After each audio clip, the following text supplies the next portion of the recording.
Okay,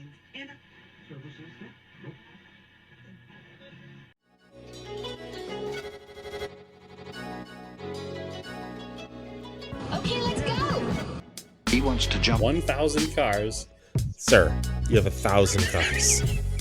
I don't think I'd attempt to try this stunt. Or we owe this horsepower to Uncle Sam. Too many cars. Car. Roses would be... Like I put my beer belly on it. If you can't immediately tell somebody how many cars you have. You'll really give those uppity yuppies something to think about. Stay on the bar. Don't go off the bar with your Bronco.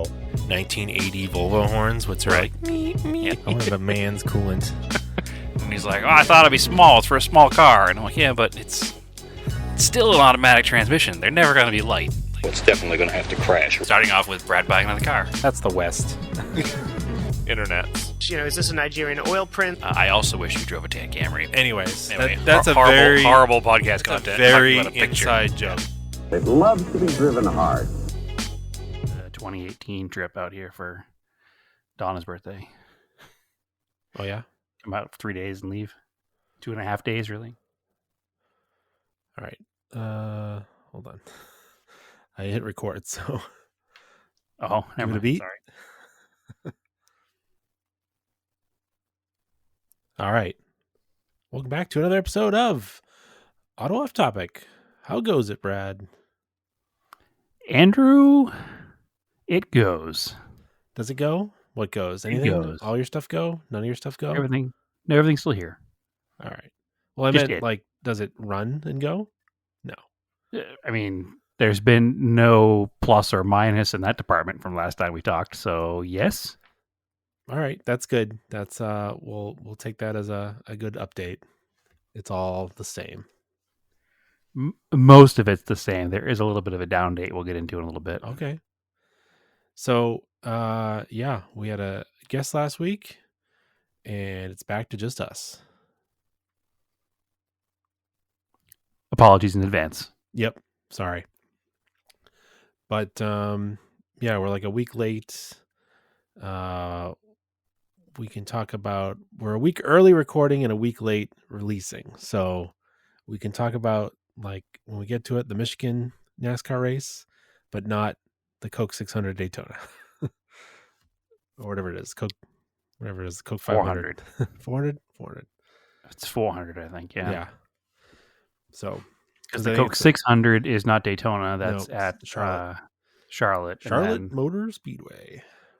And then the Daytona 500 obviously is in February, and Daytona, whatever sponsor 400 is Usually Coke, I late think. race. But anyway, well, I'm getting a little ahead with NASCAR. I don't know. What do we want to talk about first? You did something, so talk about that. Yes, I went to GridLife. This was the third GridLife at Lime Rock Park. I only went on Saturday because can't race on Sunday. Looked kind of cool. Well, it ended up being like really rainy on Sunday, so I only really missed out. Saturday was a nice day. It rained a little bit on the way out. I took the Galant. It definitely has a caliper that's locked up. It is not a rear one like I thought. It is the right front. So I drove it long enough. I thought I had it freed up. I got on the highway. This is like 5 a.m. I got on the highway. The car's like vibrating, and I was like, ooh, I don't know if I'm gonna make it. And I almost turned around and got the G20, and then it's like stopped, and I was like, all right, it's fine. Let's keep driving 2 hours and 45 minutes after I've been on the road for 15. So by the time I got to Lime Rock, I got the showcase parking, parked like kind of in the middle. I got out and I was wiping the car down. I looked at the wheels, and sure enough, the right front one was darker. It wasn't like black, but it was darker than the other ones. So I was like, all right, that's Probably just hanging up a little bit. It's hanging up just a little bit, and like, going reverse and stuff, and like taking corners where the rotor actually pushes the pads back in, actually frees it up. So it's something I got to just like take apart and probably clean and lube the caliper, and I'll be all right. You know what this also means? What's that? You need to drive the car more. I do. I could have. I maybe could have boiled the grease off doing that track day in it that I did like 2 years ago. So, yeah, the car runs a lot better now, actually, with the new injectors and the fuel pressure regulator. Other than the brake hanging up, it runs really nice and idles nice. Cruise control works. I just because I kind of figured the AC was like, it's probably gonna need a recharge anyways. It's probably leaking somewhere. I just jammed a fix-a-can in there, and whatever. I made it work for a little bit. And when I was pulling it off, I was looking. The Schrader valve was like bubbling out. I was like, "Oh, it's probably the Schrader valve. That's usually what leaks." Yeah, that's the most common thing. So I'll have to look at that. But I had it working for the day, and it wasn't even that With hot. AC all the way there and back. Yeah, Perfect. yeah. What else? What else was I gonna say about the car? The car's it was good. I gotta look at the wiper switch. It intermittently has no intermittent wipers. It's weird. All of a sudden, like Probably just needs to be taken apart and cleaned. I don't know. I've never had one go bad. I have another one in the parts car. It's the same as a DSM, but it's like you put it in the first position for intermittent, and it works on kind of the fastest setting, and then it's got like 4 different settings and a bunch in between, kind of. Should be the Yeah, same of in your course. clips. Yep. When you have it on the slowest setting, they basically just don't park. They'll like go up and just like stop in the middle of the windshield, and then maybe a few minutes later they'll go down. Like instead of Yeah, doing that's a not full wipe and park, it's like stop, go back down. So again, kind of weird, but I'll figure it out. a minor annoyance, but I'm sure fixable. Yeah, it was just like because it was just raining just enough to need the wipers, but not enough for them to be on the full time. So that's why I noticed. You just do the flick on, flick off kind of deal. Yeah. But yeah, I got there and I parked outside whatever their like concourse thing they do that's like invite only or you gotta apply for it. So then later on, so I parked the car, I went over, I met our buddy Steve and his wife Katie. They borrowed a camper from his dad and they were camping there with some friends right by the bridge, which is cool. So I hung out with them for a little bit, had some breakfast. Then we walked around. We went back. I wanted to go back to the car because I didn't have my camera or stuff or anything yet. And I grabbed that. We're walking through the concourse area. There's a bunch of nice cars. It's a bunch of nice there's some nice Euro stuff. A lot heavy on the JDM stuff, which is pretty common, right? It's funny how many like Skylines there are now that you're just like, Yeah, this is so Skyline. common. Like 10 years ago, it was like, whoa. And now it's like, yeah, literally everybody's got one. Well, once it became an easy enough thing to do, it just, the most popular thing will forever be the most popular thing, right? Yeah. So, But I mean, they're cool and I'm not knocking them. It's just funny how many there are now. It's just like, well, it's never really been our thing, but if I wanted one, I would work to get one. But sure. I don't, you like we say, you don't buy what everybody else buys just to buy it. Buy what you want. Yeah, if you really want it, buy it. Yeah, if you really want a Skyline, get a Skyline if that's your dream. I'm not knocking on you for that, but I think you and I sort of have similar tastes where we don't always like having, even though we have the same cars, we don't have the same cars as everybody else. We have similar tastes, but they're different than everybody else. Yeah. So anyway, going through that concourse area, I didn't realize they had the tent set up, which again was kind of weird because it's very dark under the tent. It's hard to take pictures. I don't know why they did that. Again, whatever. They had all white cars parked under there. I was like, did I miss a memo here? Like, If I knew there was a theme, I would have applied because I brought a white on white wheel car. Like it would have gone Yeah, for perfectly sure. in there. But because again, there was some very, very nice stuff. And then there was some other stuff that was like, is that really a concourse? Quotations, air quotes here. Well, I Vehicle? saw a picture of your car, and there was like a pickup truck next to it. Was that That's the showcase area. It's like a so? The cars and pickup truck was coffee. also in the showcase area. It was a K truck. No, there was like a 2007 truck there. I thought. Oh, that was a in the morning. That was a Lime Rock truck. That was one of the workers that Oh, was okay. parked there. Yeah, All I could see was the grill. So no, that was one of the Lime Rock people. Yeah.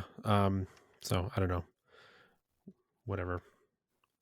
But no, that's fine. I was a little curious. I knew you had some kind of parking, but then I saw that picture. I was like, did he not get that parking? Or well, yeah, because it was like, all right, it's not an inexpensive event to go to, but I'm sure Lime nothing Rock. at Lime Rock is. Yeah. Yeah, it was like $75 for general admission. However, they did give you free parking that was outside the track. Okay. Maybe if you got there early enough, you could park in the middle, or maybe you had to pay extra for that. I don't know. I paid for the $75 ticket as a showcase car, and I just drove in and parked there. So I was like, well, that seems like the better deal for me. Yep. So that's what I did. Sorry, my nose is like itchy all of a sudden. Yeah, it's probably the same thing I would have done. Yeah. But, you know, I saw one Starion there. There was, I don't remember this kid's name. He was super excited to see the Gallant. He had just bought a Gallant, and it was parked out in the middle of the infield. And I went back to go look at it, and he had already left. So that's a bummer. I don't think you're listening because I gave you my Instagram, but I don't know if you found this podcast. But if you ever listen to it, your car looked pretty cool. It was black with RPF ones. So Excellent. What color was the Starion? black. Okay. I'm trying to think I don't know if there's some Evos, like early Evos and later Evos. There was two, as far as Mitsubishis, there was two second gen time attack cars, which is cool. One I follow. Yep. I think they both blew up transmissions. Unsurprisingly. Well. I mean, what are you talking about, Andrew? They are incredibly reliable vehicles. That's what we tell everybody. Don't forget that. Yeah, but it's like that's literally the one weak spot with them. They'll make a ton of power and they'll go real fast. And I guess 2Gs make really good time attack cars because of the double wishbone suspension, but you gotta spend big bucks on a transmission that doesn't break. So, but it is what it is. Yep. Nothing you can do about it. There's a time attack Evo there that was cool. I follow him on Instagram. I think it's like actually like time attack Evo 9 or something. Gosh darn it, my nose. Yeah, it's a really cool event. And they do like a bunch of different races during the day. The first race, because it's nice and quiet, they have a Tesla 3 challenge. So there's just a bunch of Tesla 3s, Model 3s running, and they're probably not running slow. It's just that they're quiet. And they feel slow. Yeah, you don't really notice that they're actually racing. It's weird. And I don't know how the rules work because a lot of them don't have like cages or anything. It's strange. I'm sure it's because they're a modern car with a modern safety shell and airbags. It's probably they get a pass, I guess. Maybe is it spec class or I don't know. Are they door to door racing? They are on the same track, so maybe they're just doing like timed and they're not, like a time attack sort of thing. I don't know. It's not like 30 cars out at the same time, or is it like? It's more like 10 or 12. But they're spread out along the track. They're pretty spread out. So yeah, it's probably what it is. I don't know. I should look into. I don't know more of the rules of some of the classes. Because if they're door to door racing, then absolutely they should have cages and whatnot. Yeah. But if they're just doing like a time attack thing, they probably have a set of, okay, if you do catch somebody, you can only pass in this area. It might be a here, point or- by only thing for passing, Yeah. and maybe they are doing for like timed. It's like a, what do you call it there? Your track days, but like time. It might be a faster track day. Yeah. Yeah.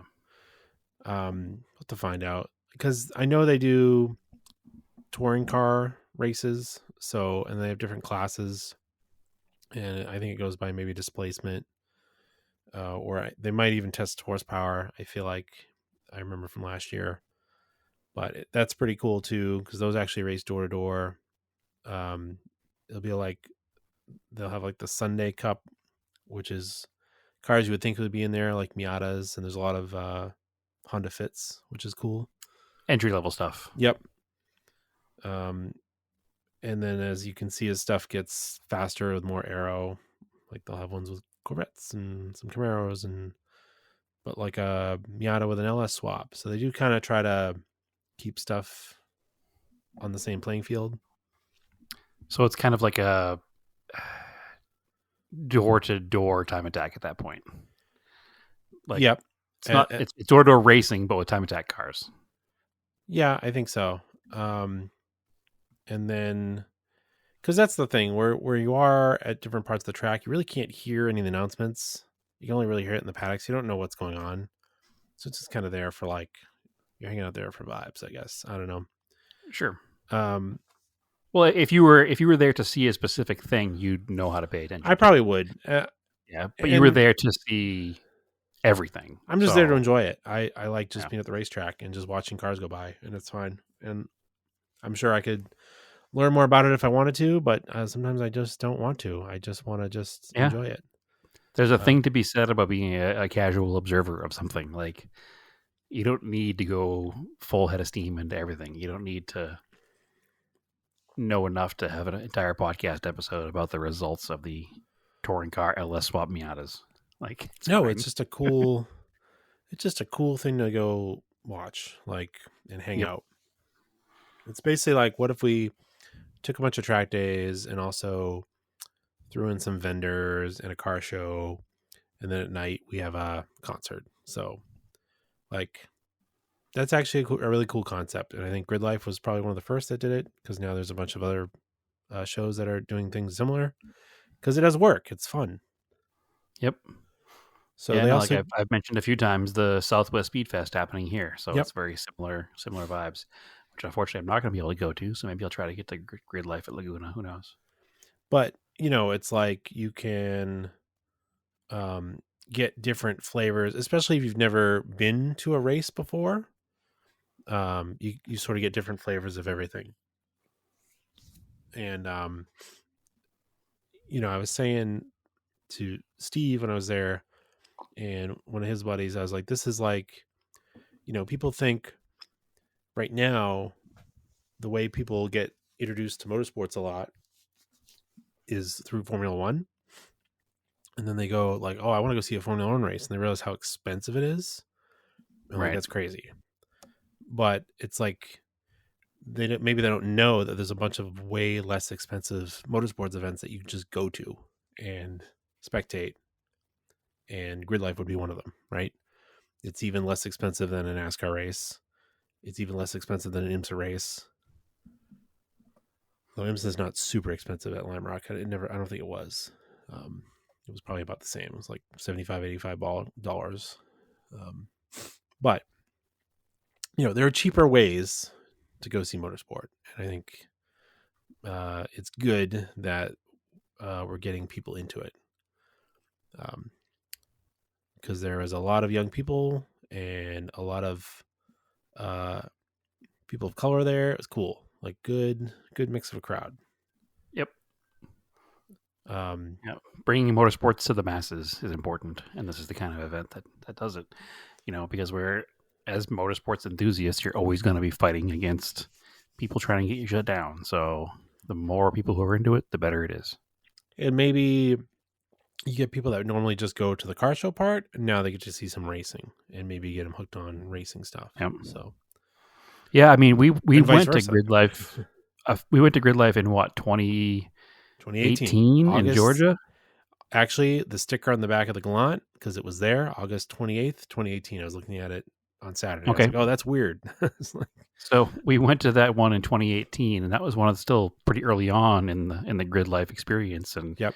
we had no idea what to expect, and it was cool to watch, drifting on a big track and just the whole, vibe of the event. We didn't even experience most of it because we were there for a different reason and happened to be on site at Grid Life. But now that we know, we probably would have maybe spent the whole weekend there at the track and seen some more stuff. So Yeah. I'm into it. So then, they do some door-to-door racing. Then they get into some time attack classes, which was really cool. It was in the Toyo tire booth. It's like a 260 or 280Z, like full aero, full like hill climb built car with like the center fin down the back, like a prototype car. Okay. With some ridiculously loud engine, probably V8. It was so like, when I heard it, I had a hard time identifying what the car was at first because it just didn't sound like anything else. It was super loud.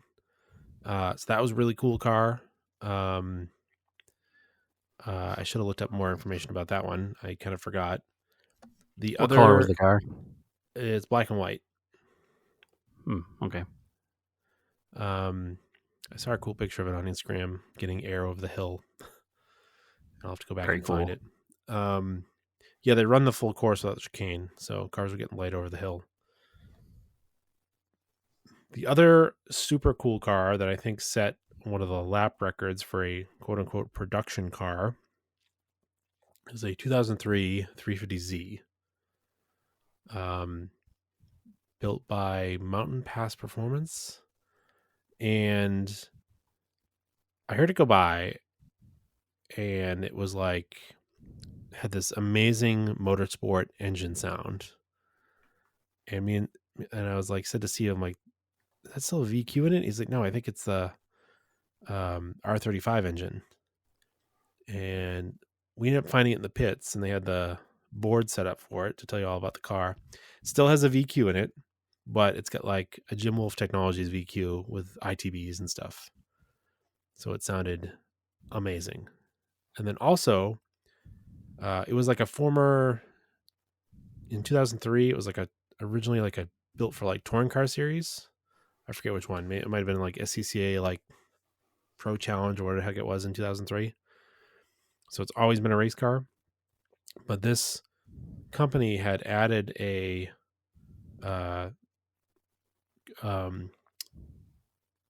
like a hybrid system to it, like an energy recovery. Okay. So it, picks up energy on braking and then can release energy on acceleration. So That's yeah, very cool. Yeah, it's an additional 150 horsepower electric motor on acceleration. Yeah. So it's a full flat floor with a 500 horsepower modified 4.2 liter VQ. So it's punched out to 4.2. Yep. And it has the hybrid system that is another 150 horsepower, basically on demand, that regens under braking. That's cool. Yeah, that is the type of like hybrid type of car building of EVs that is really interesting to me. Yeah, the future of hot rodding, right? I've not seen somebody build something like this for a car like this before. This is cool. I think it even says it's one of the only ones. Yeah, it's the only one that's like privately built. And yeah, it's because we saw basically the prototype hybrids in IMSA, right? That's like the only other thing I can think of it. And I think they're trying out hybrids in Indy cars, and they've had hybrids in WRC cars, but nothing in like a privately owned race car. That's cool. So the removal of the clutch, flywheel, starter, alternator, and clutch pedal hydraulics, along with a switch to a magnesium-cased X-Track gearbox, resulted in a net weight gain of under 200 pounds. Yep. I think they said the lap was around 50 point something around Lime Rock. So fast. It's very fast. So the track record is in one of the like Dan Gurney Eagles from the 80s. Okay. With like, 1,000, 1,200 horsepower, whatever it was. At like, 46 seconds or something, or 45 seconds, which is insanely fast around Lime Rock. Because if you can get a street car that does close to a minute, then you're cooking pretty good. So anything under a minute is really fast at Lime Rock. 10 seconds under a minute is ridiculous. Yeah, that's very, very fast for like a unibody car. So it says it was originally built by Unitech Racing for Nissan for the Grand Am Coney Challenge. Yep. Very cool. And whatever, I don't know where their times are, wherever their home track is. But it talks about the speed that it's done at this track each time. It started out as a minute 33.7 when it was a Grand Am car. And then with all of their upgrades and everything on the same track, it now runs a 1:16.9. So that's... I think they said Mosport. I think they're up in Canada. Okay. Mosport. So that's 30 seconds off of a lap time, which is pretty ridiculous. Yep. So they said that their dream, it is Mosport. Their dream was to do a 1:18 at Mosport, which is the equivalent to what GT2 cars are running. And then they're under that by 2 seconds. Yeah, it's pretty cool. Wow. Yep. That's cool. What a car. There was also, I gotta look into it more. There was a BRZ with a full EV conversion, and that was kind of cool because it had that like high performance EV like whine from a motor. That's cool. I don't know what kind of lap times they were running, but that stood out because it went by without any cars around it. It was like all you heard was tire noise. I was like, what is going on with that BRZ? Yeah, we've talked about conversion.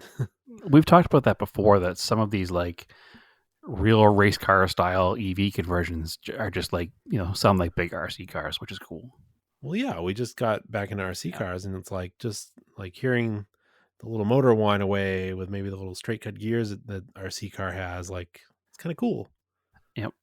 And if you make that into a big car, it's also pretty cool. Yeah. So yeah, there's a bunch of like time attack stuff that was sweet.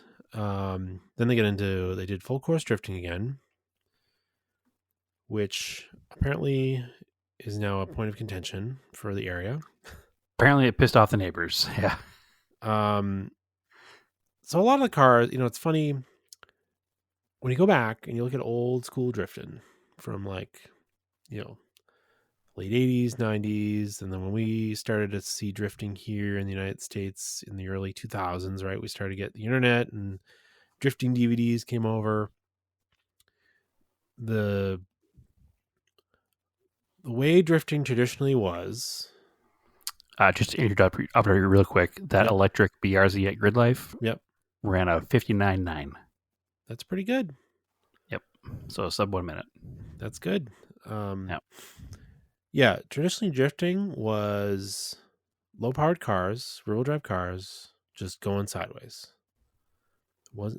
Typically wasn't a lot of tire smoke, wasn't a lot of drama. It was just the cars going sideways.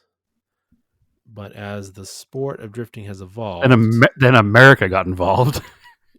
Yeah, it started to take off in the United States, and as guys started to go, drivers wanted to push harder and go faster.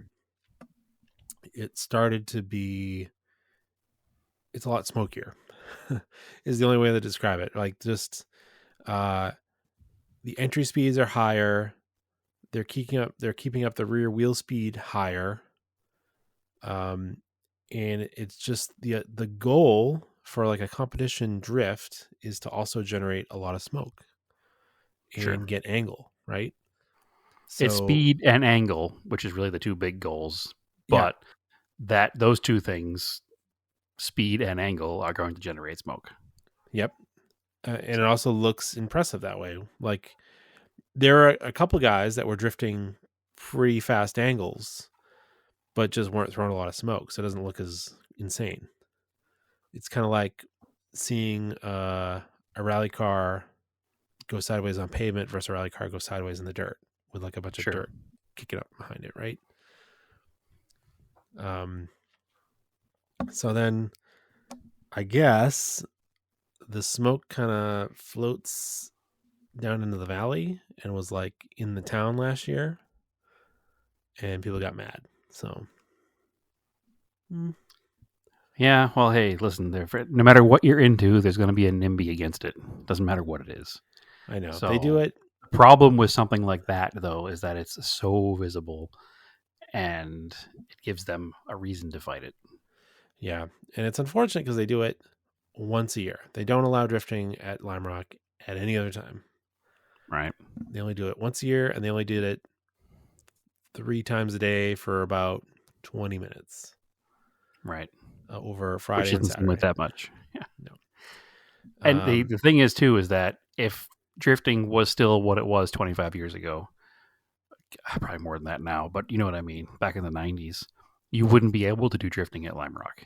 No. Because it's too big, open of a track. It's too many big sweepers versus a tight little technical course. So it requires horsepower and wheel speed in order to maintain a drift around a track like that. Yeah. So that's part of the issue as well. Like back in the day, drifting was, obviously way back, started Mountains Japan, whatever, all that stuff. But even the early drift tracks, a lot of them were in like the parking lot, like an autocross. They weren't on big, open, sweeping tracks because, 300 horsepower was a lot for a drift car in the early 2000s, late 90s.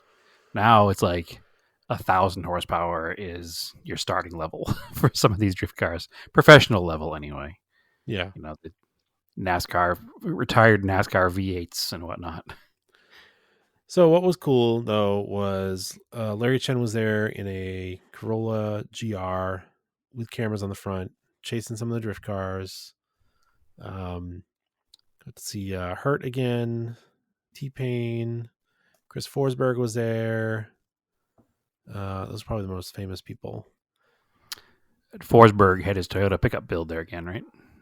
Nope. No, I think he was just running the NOS through like Z car. Okay. So last year he had that stout pickup there, which is he did. There's also a guy with I don't even remember what it was. It's an old muscle car. I'll have to show you a picture of it. But it was cool. All right. Is the same one that's been running all of the events around the country, like ran the Drift Appalachia and stuff? I don't know. It was like if it is, then it's like a big old Roadrunner. I think so. It was kind of rusty.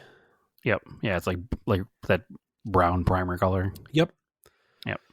Yeah, except he came around the big bend in front of us, and then the car just like shut off. We're like, oh, so maybe it broke a timing belt or timing chain or something. Just like quit. Yeah, I don't know what motor's in that car. I assume it's like a Hemi V8, like a modern Hemi, but I don't know. But it was pretty cool. I didn't stay long enough to go to the concert afterwards. If you want to plan to come out, if they're going to do it again, I could be enticed into camping, so I can just stay out there for 2 days. But maybe I experience some stuff at night. So it's Kylie Mackley's 1969 Plymouth Satellite drift car. Yeah, it's pretty cool. I'm going through pictures now, so I'm going to post some. I post some pictures to Instagram, and I try to post some more. So hopefully by the time you hear this podcast, I've posted some more.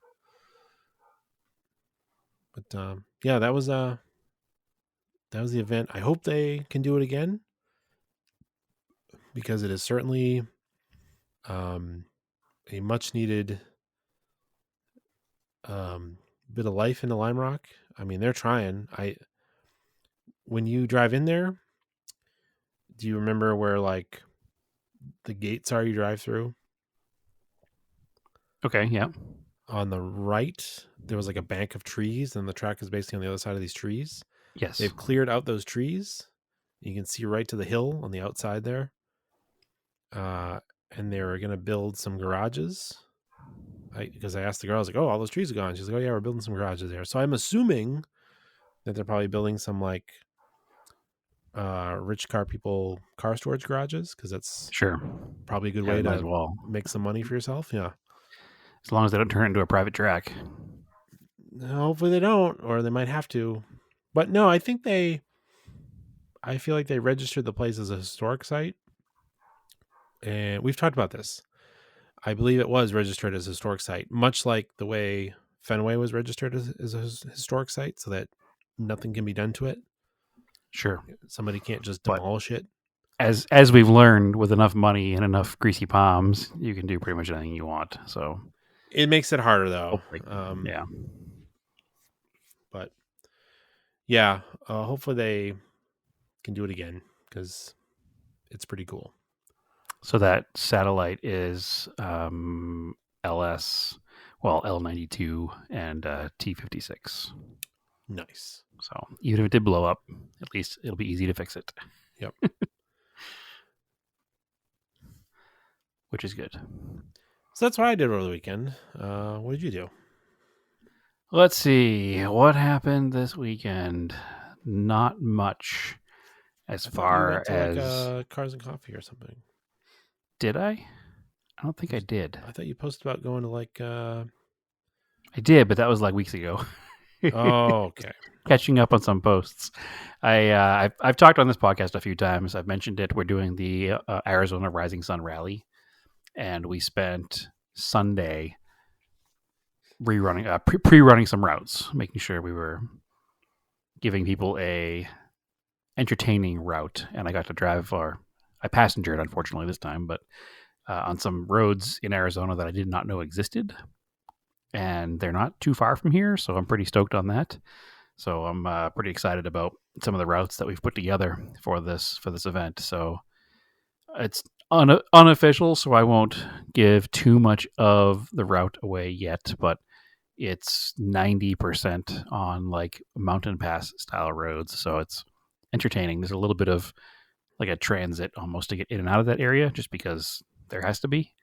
But the majority of the event will be on windy roads, and we were doing some pre-running of that and doing mileage checks and looking at places to highlight as points of interest, or stopping places for photography, or places to have photographers posted up along the route to cover the event. So that was the extent of my car stuff this weekend. How are you doing the instructions? Like a tulip, or are you just doing a... So we're going to do a tulip style event, mostly because that's what I'm most familiar with.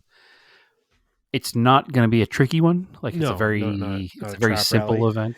Yeah, definitely not a trap rally by any means.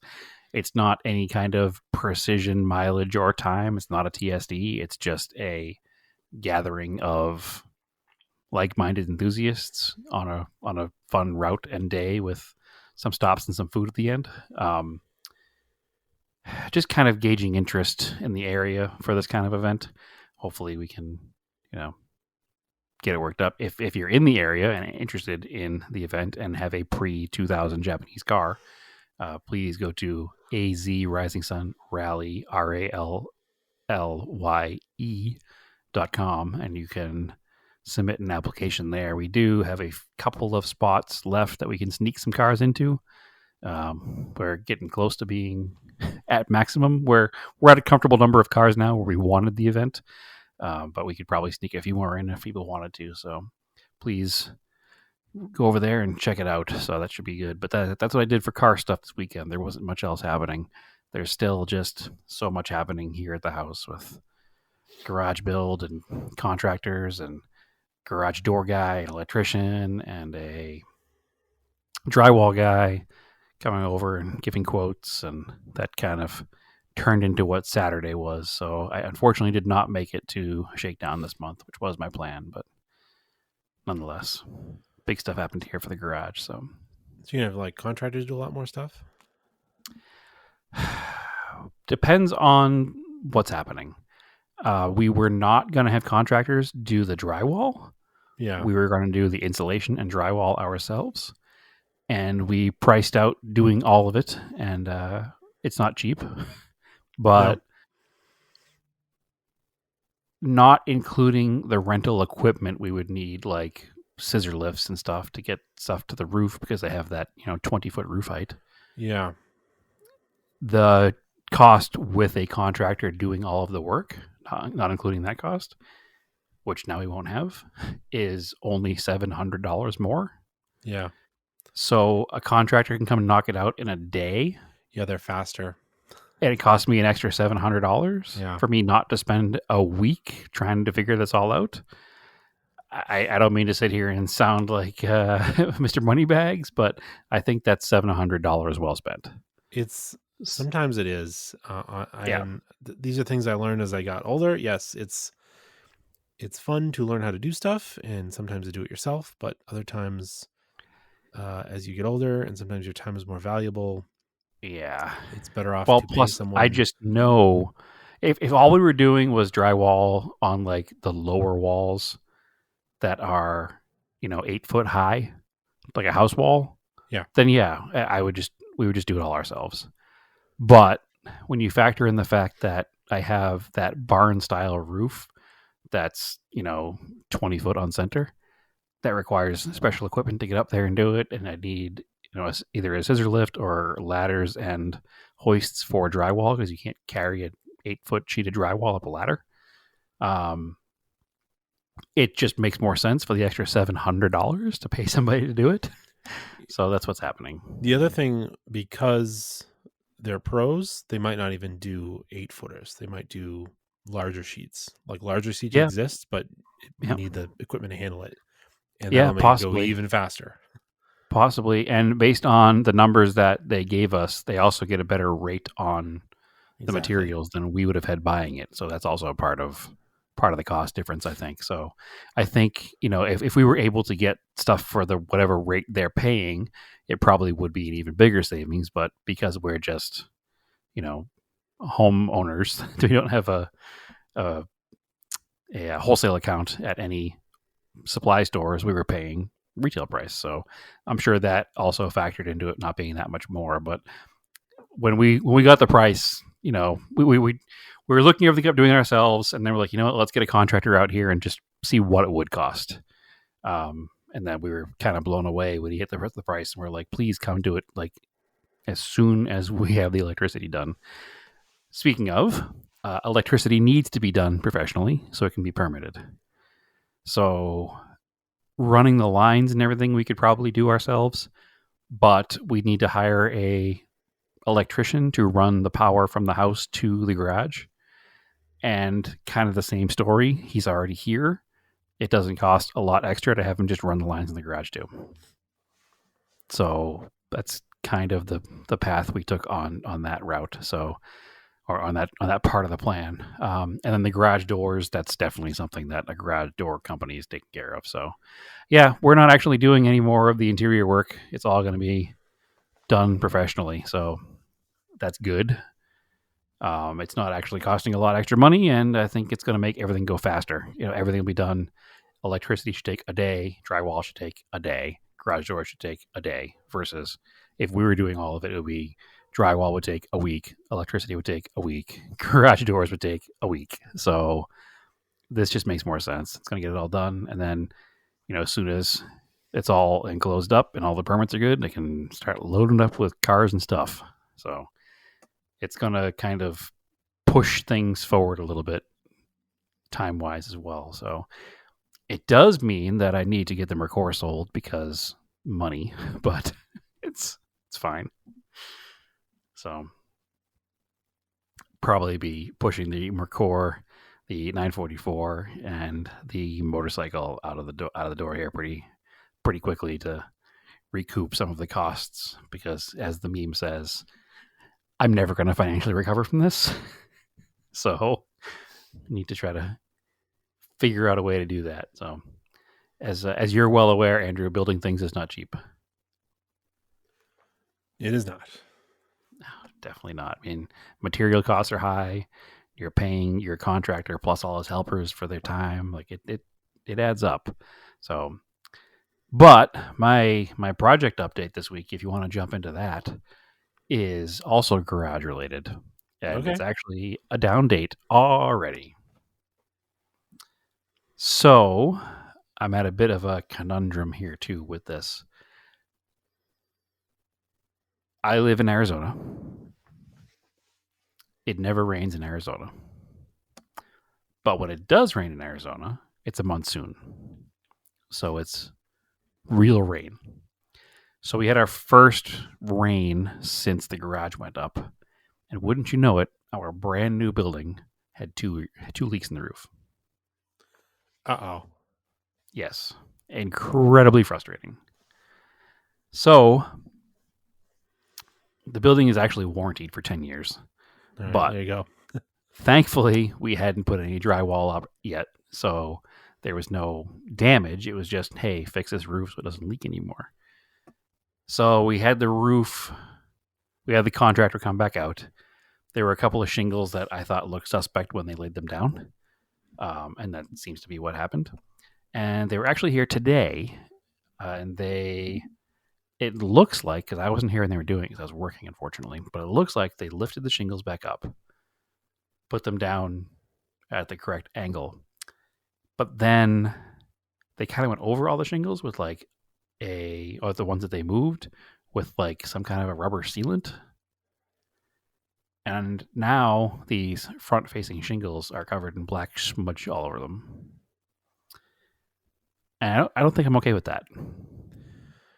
No, I'd be kind of annoyed. Yeah, because this is a brand spanking new building. And now it doesn't look it. Yeah. And I'm not like Mr. Hoity-toity, everything needs to be perfect, but it reminded me of getting the Maverick fixed and getting it back, and it was treated like it was a 20-year-old car. If this was a 20-year-old building that I was trying to get another 3 years out of the roof, then yeah, it's acceptable. But this is a 20-day-old building, and I feel like the roof should be perfect. Am I wrong in this feeling? No. I feel like this is a real like Naomi would really excel at this task. What's that? Complaining to them. I'm not sure how she's going to take that comment, but you are correct. So I mean that she's very good at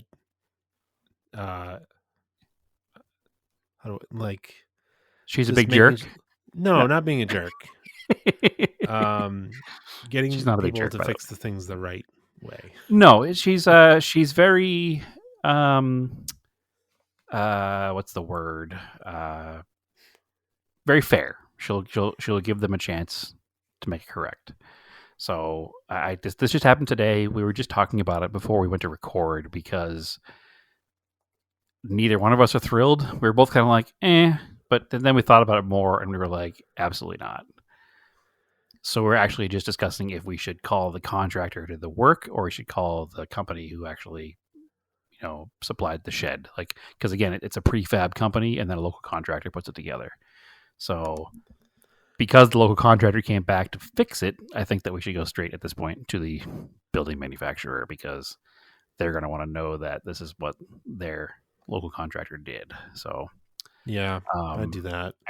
And again, it's that barn style roof. So it has panels that lay flat on top and then panels that are almost vertical on the front. And this repair is on those vertical panels in the front. So it's like right in your face. And I just don't like it. So I'm highly annoyed about that. It's the first part of this project that's actually annoyed me. And I guess it seems typical, right? That when something goes wrong and you give somebody a chance to fix it and they don't fix it right. This is just, like I said, it's the Maverick story all over again. And I'm not looking to have an obvious repair on a brand new thing. So already annoyed, but also hopefully it rains tonight. It looks like we got a big storm coming in. Because I want to see if it's actually going to leak again or not. So, because obviously I don't want to start putting drywall up either until this thing is all said and done. But it is what it is. I'm frustrated for an obvious reason, but I need to get past it and get it fixed. So, updates next episode. Hopefully. Or even more frustrated next episode, but hopefully updates next episode. Cool. No, not Well, cool. Well, I guess it's not cool. Very uncool. Very uncool. So yeah, that's about it. I have some Scale AutoCast stuff that just arrived, so there'll be some updates on my RC stuff coming up pretty soon. And you got a couple of quick updates on your stuff too. Yeah, I got the TTO2 all together. I got the body mounted on it. Drove around the yard a little bit. It's pretty fun. It's a cool little car. Have you finished the Celica body yet? No, I'm looking at it right now. I want to take my time with that because I need to Sure. look into how you do. I know the decals are like peel and stick, but I think you can like use water with them. Yeah, probably like a soapy water, like any kind of vinyl Yeah, decal. I want to just double check how to do that, and I actually want to make that nice. And I wonder if it's better off to put the decals on before cutting out the wheel wells. Maybe. I do not know. I don't know. I think it's 6 of one, half a dozen of the other, right? Yeah. It's been so many years since I've done any of that. I don't think I ever built one where I actually used the decal scheme that it came with. So. I did the 850 body on that kit a long time ago, but I ended up with some of the bigger decals have some wrinkles in them because I didn't use water. Right. But I did that when I was like 12. So it actually looks pretty good for a Acceptable, 12-year-old. Yeah.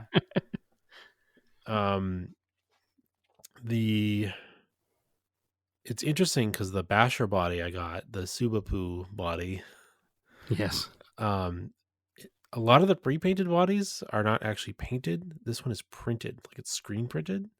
Oh, that's weird. Yeah, from the inside. It makes them a little tricky to drill holes if they don't have holes because you can't see through. Like I was trying to remember. So the best way we used to do it was to put a dab of paint on top of the body posts, and set I never the did body that. down. I think I would drill them before I painted them when they were clear. So I would do it afterwards, but I would put a dab of paint on top. So like any of my old RC cars, they have multiple layers of paint on the body posts. I'd put a dab of paint on there and then set the body down at the right angle, and it would leave marks of where I had to drill. Okay. So that's how I did it.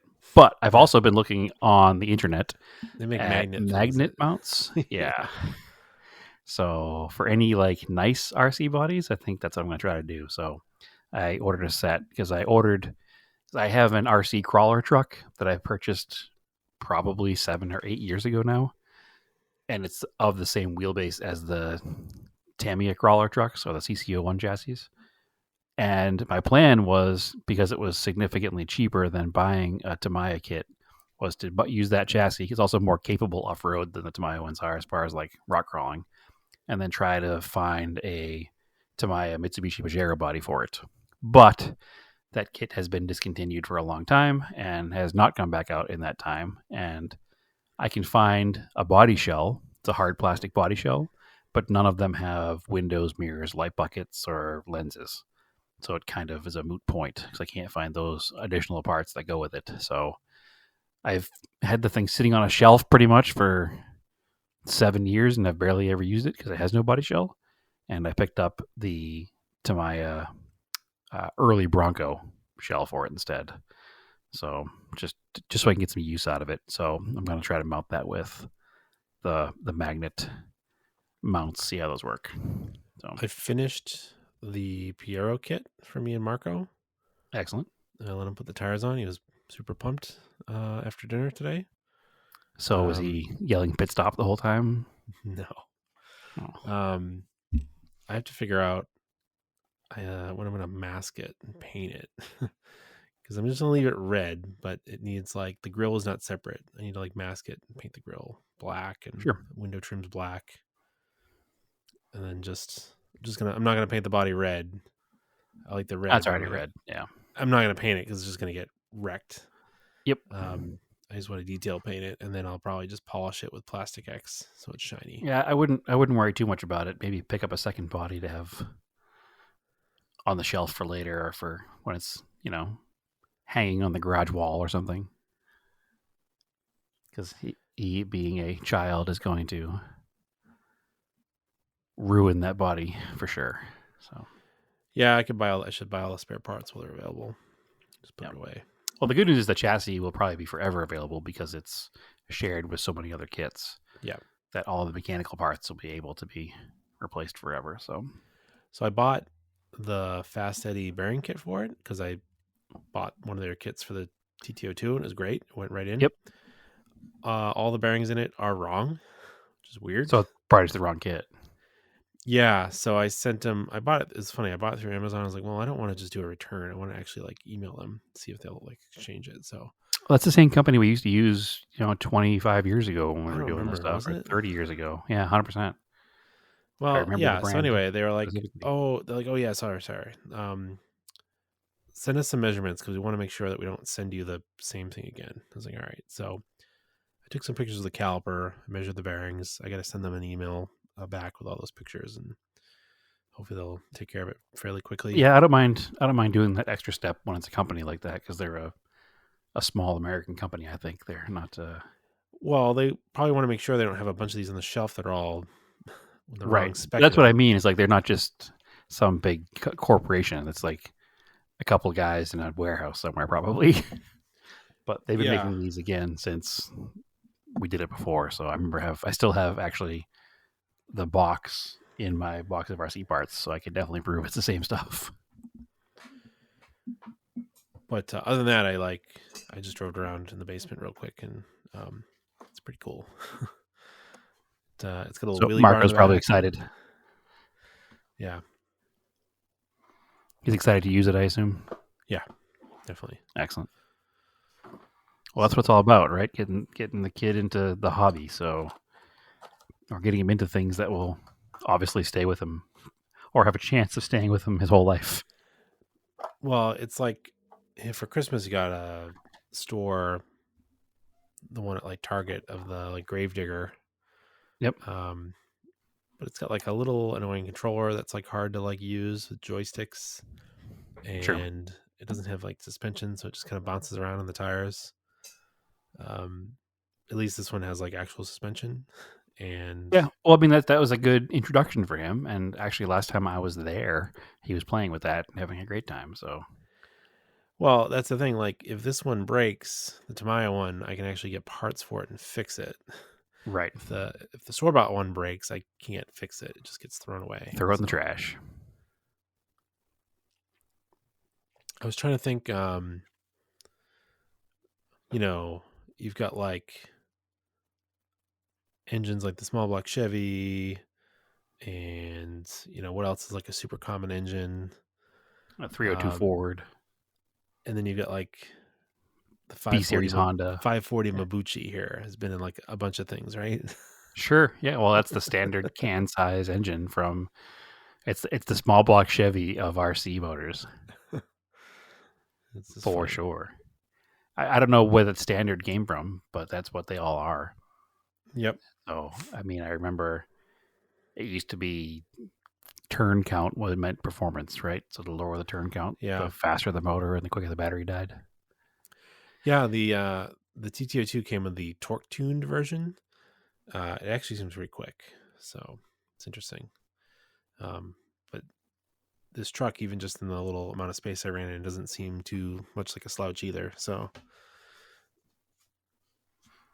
Technology's come so far since we did it before, so just the extra punch in the batteries now is enough to make a big change. Yep. So. Yeah, it's cool stuff. Definitely gonna try it out this weekend.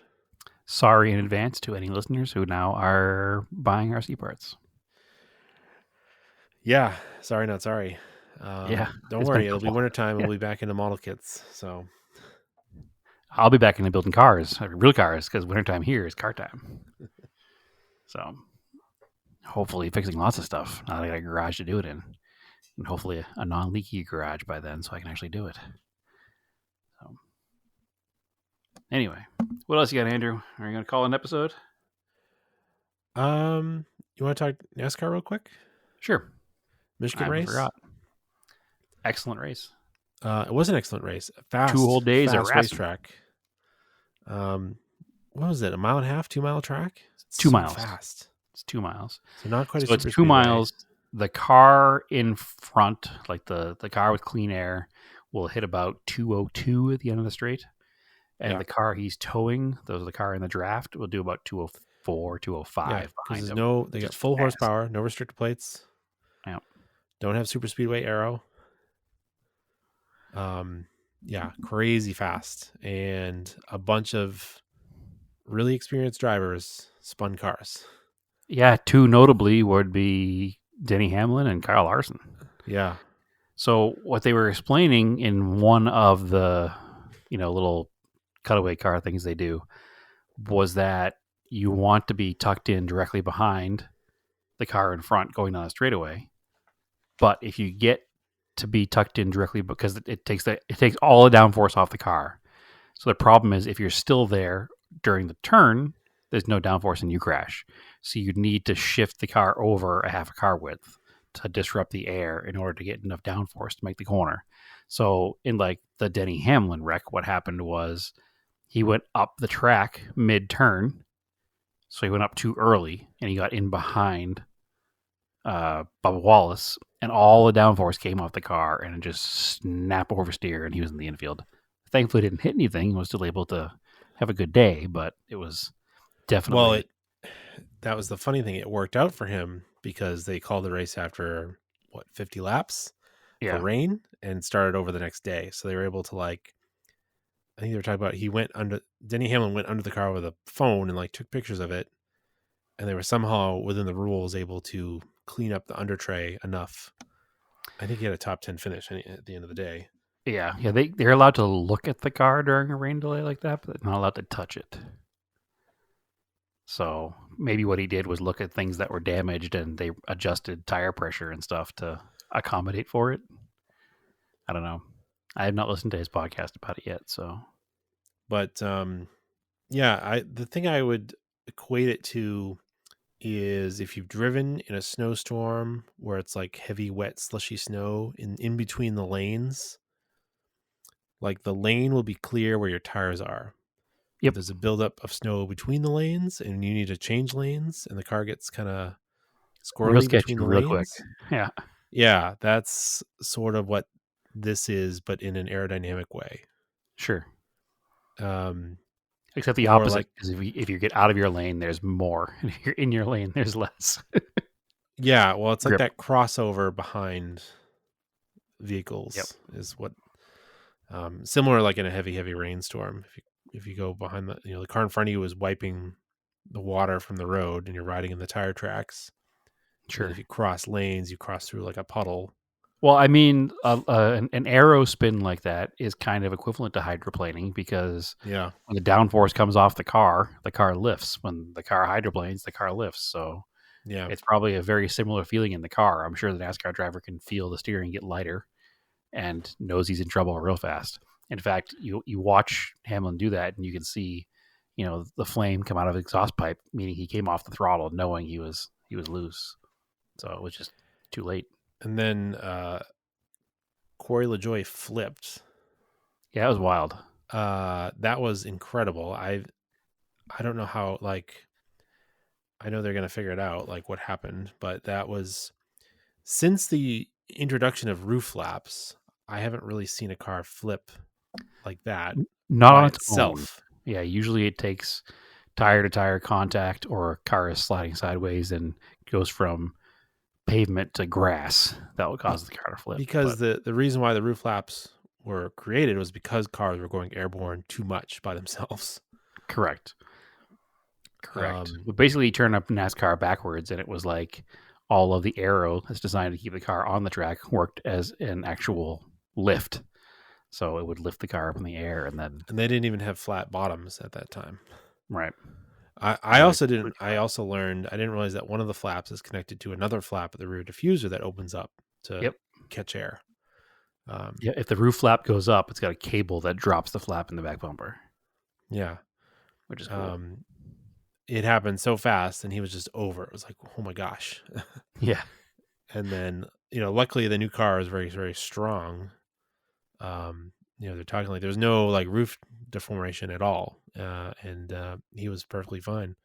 He was shaken up, but Yeah, to roll Luckily- over at 190 plus miles an hour, land on your roof, slide down the track, hit the grass, and flip another couple of times, and then just walk up to the interviewer and be like, "Yeah, that was a ride." is Yeah.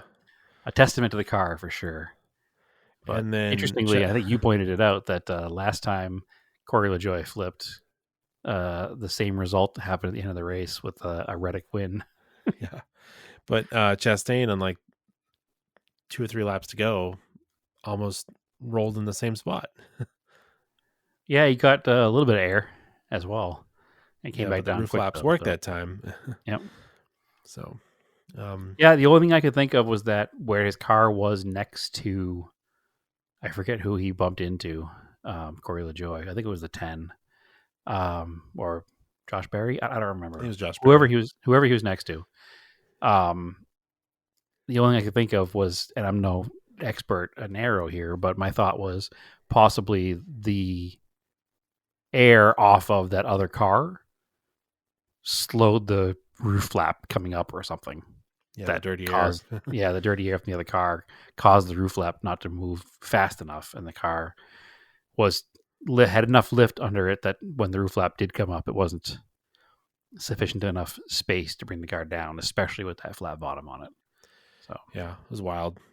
it was a really good race, though. Super entertaining race. Tons of passing, tons of racing, and then another green white checker, which seems to be the norm nowadays. That was a weird caution thrown at the end. Yeah, that is a weird bit of NASCAR officiating. That feels like It feels like sometimes at the end of the race they have a situation where it's like, do we need to throw a caution? No, but we're going to, because it's going to cause some late race drama. So there was a minor wall brush, you could say, that if it happened mid-second stage probably wouldn't have caused a yellow. But I also think, in NASCAR's defense, that at that moment in time, mid race, mid lap, mid second stage, that happens, less people are paying as close of attention to it.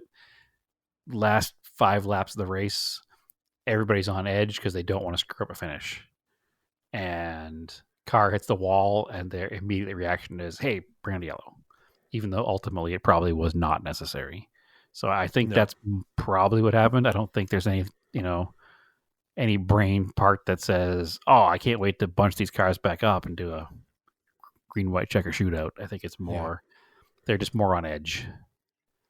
So because they have less time to react, because there are only 2 laps left, 3 laps left, whatever. So, but it made for a good finish. The guy who deserved to win won, which is good. He had a fast car. Unfortunately, his teammate is Bubba, had also a faster car earlier in the day, but got tangled up when Larson spun through no fault of Wallace's. He did everything he could to avoid the spinning car, but he was right in front of him when he spun. So at a track like that, your aero is so important, and the bump on the front of the car probably took 5 miles an hour out of the car the rest of the day. So yeah, the playoff standings were affected significantly by that. So it's going to be a hell of a shootout to get that final playoff spot between Chastain and Wallace, actually, which I'm okay with either one of them. Yeah. We like both drivers, but that's going to be I'd like to see one of them win this year, or both. I don't think either one of them will be able to compete all the way through the playoffs, simply because of the playoff points work. Yeah. They don't have a ton, but it'd be neat to see one of them get in there. Yeah, I'd like one to of them see won. Wallace. Wallace is really good at super speedways. I'd love to see him win next weekend. I'd like to see him in the playoffs, because Chastain has gotten in last second before and been that last car in. Yeah. When he did that Hail Melon wall ride.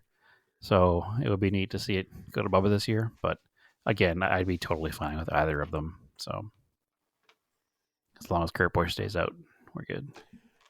You know what I didn't hear? I didn't hear the results of the Dillon appeal. Lack of result probably means there was no result. Yeah. So I'm fine with it. Yep. Keep his right, win, but it's the right out move. of the playoffs. It's the right move. I think so. Anyway. We talked about that, had we? Yeah.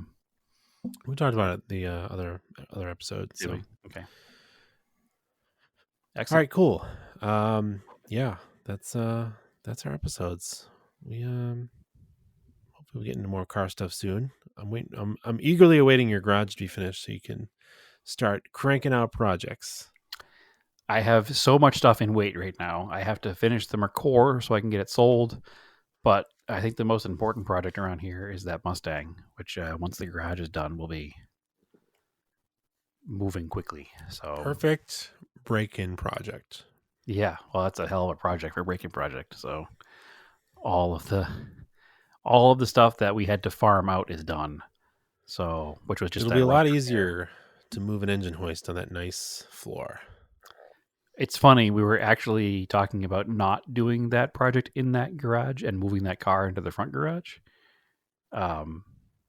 Just because of space and cars and things. And it will never be in the way in the front garage. Okay. So that the 2-car attached garage that the house already had. So I'll put it in the Cressida spot. As long as you can get the hoist up high enough in there. Yeah, well, we'd back the car in, and that way you can put the hoist right in the entryway. So we'll see what happens. We haven't 100% decided yet, but the thought process was, because I'm not going to have lifts right away, putting the car like that in the garage while I'm trying to store cars indoors is going to just be in the way because it doesn't move. So we'll see. We'll figure it out. All right, cool. Maybe symbolically, I should do it in the back garage. Yeah, you should. So All right. So as always, before I do that, follow us on Facebook, Auto Off Topic Podcast, Auto Off Topic on Threads, Auto Off Topic on Instagram. I am Erasing Anger on Threads and Instagram. I'm trying to put up some pictures of GridLife. I mailed off film. I shot 5 rolls of film. So you basically mailed built a them off. garage. What's that? So financially, then you basically built a garage. Yeah, basically. Yeah. With the cost of film, the cost of development, film is like, a 5-pack of decent film. You can spend $60 on it now. Crazy. So I've been buying the cheaper Kodak stuff. So it was probably like $30-$40 for 3 or 4 rolls. Still. Um, Well, that's like anything that becomes a hobby, right? It's not the way everybody does it. It's only a specialized thing. So yeah. 5 rolls of develop and scanning at the place I like is $60. So hopefully I got some good shots. But I sent those out last Monday. It's like a 10-day turnaround, so they should have them on the day of this recording. Remember it was 1 hour and it was $2.99? Yeah, but I don't know. Maybe I wasn't a good enough photographer. Like, the quality didn't seem as good. Like, the quality somehow seems better. Like, the image It quality wasn't as good. I mean, that's listen, 1 hour photo for $5 at CVS is never going to be the same, even in period, as it would have been to send it out to a professional lab, 20 years ago. Same process, but I guess it sort of is the same process. Yeah, well, I guess it's you put it in a machine that does it, right? Whereas a person at the 1 hour things, it's a machine, and the other difference, I think, a lot of it is in the quality of the development. Chemicals. Yeah. Whereas you're sending it off to a lab that uses always clean, always fresh, always high quality stuff. Whereas the 17-year-old kid at CVS, my arm is raised. It was me who was developing your film, was just putting the roll in the machine and letting the machine do all the work. So I couldn't tell you how the machine did it. I just know I had to fill it up with I know the process is called C41. That's what they call it. Okay. That's the crazy thing. Like, let's go to out of tangent. Like, you can't, if you have an old roll, like I have an old roll of Kodachrome, it cannot be developed anymore because they do not make the chemicals to develop it anymore. Interesting. Yeah. Interesting. Well, again, I was I started working there as a teenager, and I was the film guy for a lot of years there, and And the things I saw get developed at the 1 hour photo lab, I'll tell you. It was questionable also- at best sometimes. You can also buy black and white photo roll now that can be developed in C41 process. So color chemicals, but it'll develop a black and white roll, which is kind of cool. That's cool. Because normally you had to do like black and white at home. That's the one thing I don't have room for a photo lab in my space, and I don't think I'll ever get into it because it's too It's a lot of work. fiddly and too many chemicals, and I'd rather just give some money to a local business. By the way, it's Northeast Photographic, who does a great job, and you can mail order film from anywhere in the country. They're right up in Maine. Excellent. And they do awesome scans. Sends It's me an funny. email with all the photos. I was in Massachusetts a couple weeks ago in my parents' basement going through some stuff, and I meant to bring it back and I forgot. So I'll have to get it next time I'm there.